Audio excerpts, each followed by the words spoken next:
नमस्ते। आज के इस एक्सप्लेनर में हम एक बेहद दिलचस्प और शक्तिशाली कॉन्सेप्ट को डिकोड करने वाले हैं और वो है फ्रेमिंग। अक्सर हमें लगता है कि हम दुनिया को बिल्कुल वैसी ही देख रहे हैं जैसी वो है, लेकिन सच कहें तो हम दुनिया को उस फ्रेम के जरिए देखते हैं जो हमारे लिए सेट किया गया है। चाहे दुनिया के बड़े लीडर्स हों, कोई सरकार हो या फिर डिजिटल क्रिएटर्स, ये सब तय करते हैं कि हमारी नज़रों के सामने क्या आना चाहिए। तो आइए इसी आर्किटेक्चर ऑफ फ्रेमिंग को समझते हैं। आज का हमारा एजेंडा एकदम क्रिस्प रहेगा। पहले हम देश और स्क्रीन्स की फ्रेमिंग का कॉन्सेप्ट देखेंगे। फिर दुबई का वो मॉडल जिसने पूरी दुनिया को अपनी तरफ खींचा। इसके बाद ठीक इसके उलट उत्तर कोरिया का वो सिस्टम जो दुनिया से बिल्कुल कटा हुआ है। और आखिर में हमारी डिजिटल स्क्रीन्स के लिए कहानियों को फ्रेम करने का तरीका। सेक्शन 1, देश और स्क्रीन्स। देखिए, फ्रेमिंग बिल्कुल एक कैमरे के लेंस की तरह काम करती है। जो कुछ भी इस फ्रेम के अंदर है वही हमारी सच्चाई बन जाती है, और जो इस फ्रेम के बाहर छूट गया उसका तो जैसे कोई वजूद ही नहीं रहता।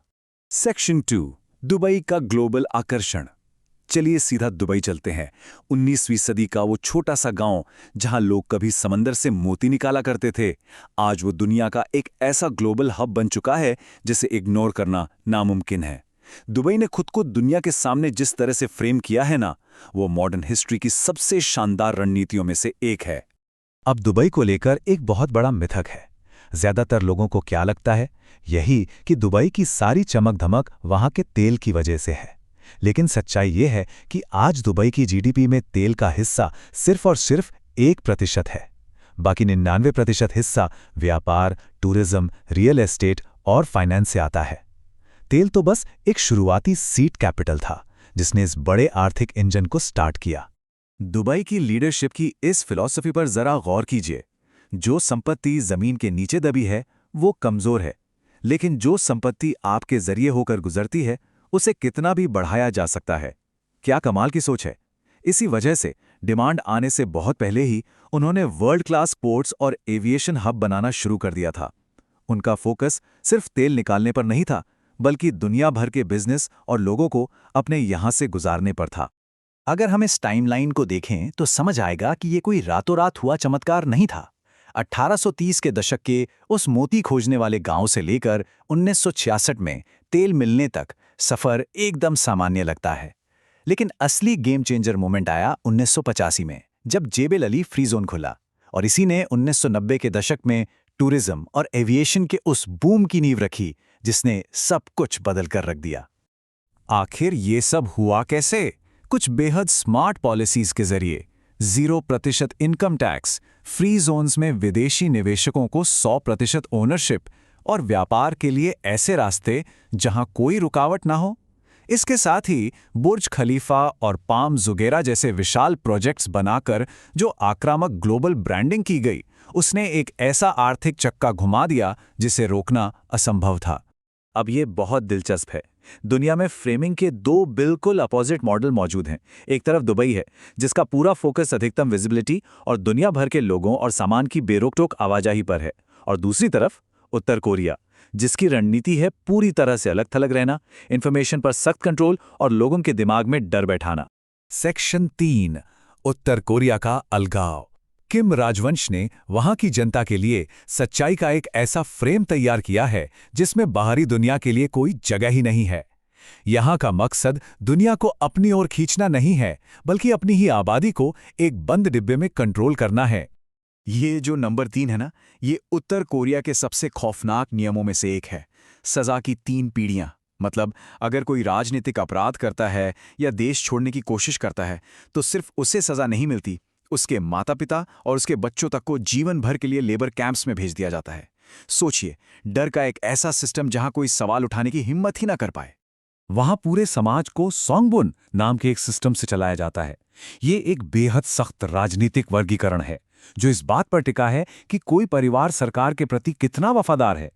किसी परिवार की वफादारी ही तय करती है कि उसे कैसा घर मिलेगा, कैसी शिक्षा मिलेगी और परिवार के सदस्य क्या काम करेंगे। जो वफादार हैं उन्हें सब मिलेगा, और जिन पर जरा भी शक है उन्हें सबसे नीचे धकेलकर कठोर जिंदगी जीने पर मजबूर कर दिया जाता है। लोगों की रोजमर्रा की जिंदगी पर किस हद तक कंट्रोल है, जरा ये देखिए। नीली जीन्स साम्राज्यवाद का प्रतीक मानकर बैन है। बाल कटवाने हैं, सिर्फ 28 सरकारी हेयर स्टाइल मौजूद हैं। वहाँ लोग बाहरी इंटरनेट नहीं बल्कि मीरे नाम का एक इंट्रानेट इस्तेमाल करते हैं, जिसकी स्पीड बस 2 से 3 MBPS होती है। विदेशी मीडिया देखने पर सीधे मौत की सज़ा हो सकती है। और तो और स्मार्टफोन्स में रेड फ्लैग नाम का ऐसा सॉफ्टवेयर होता है जो अपने आप ऐसे स्क्रीनशॉट्स लेता है जिन्हें कभी डिलीट नहीं किया जा सकता। एक पूरी निगरानी व्यवस्था। लेकिन इन सब पाबंदियों के बावजूद मानवीय साहस की कुछ कहानियां सामने आ ही जाती हैं। 1997 के भयानक अकाल के दौरान ली नाम की एक 17 साल की लड़की की कहानी रोंगटे खड़े कर देती है। जहां गार्ड्स को देखते ही गोली मारने के आदेश थे, वहां ली 0 से नीचे के तापमान में जमी हुई यालू नदी पार करके भाग निकली। 2008 में वो सुरक्षित दक्षिण कोरिया पहुंची और 2009 में उसने चीन और लाओस के रास्ते अपने परिवार को भी बचा लिया। ये घटना साबित करती है कि जब सर्वाइवल की बात आती है तो इंसान का दिमाग कितनी तेजी से काम करता है। भागते वक्त जब ली के परिवार को रोका गया तो उसने तुरंत एक कहानी गढ़ दी कि उसकी मां गूंगी और बहरी है। बस इसी एक फैसले ने उन सबको बचा लिया। मतलब इंसान का जीवित रहने का जज्बा कितने भी सख्त और बंद फ्रेम को तोड़ सकता है। सेक्शन 4, स्क्रीन्स के लिए कहानियों को फ्रेम करना। चलिए अब देशों और सरकारों के बड़े राजनीतिक फ्रेम से बाहर निकलते हैं।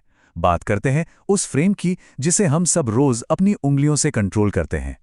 आज के डिजिटल दौर में टेक्नोलॉजी का इस्तेमाल करके कहानियों को दुनिया के सामने कैसे पेश किया जाता है, आइए देखते हैं।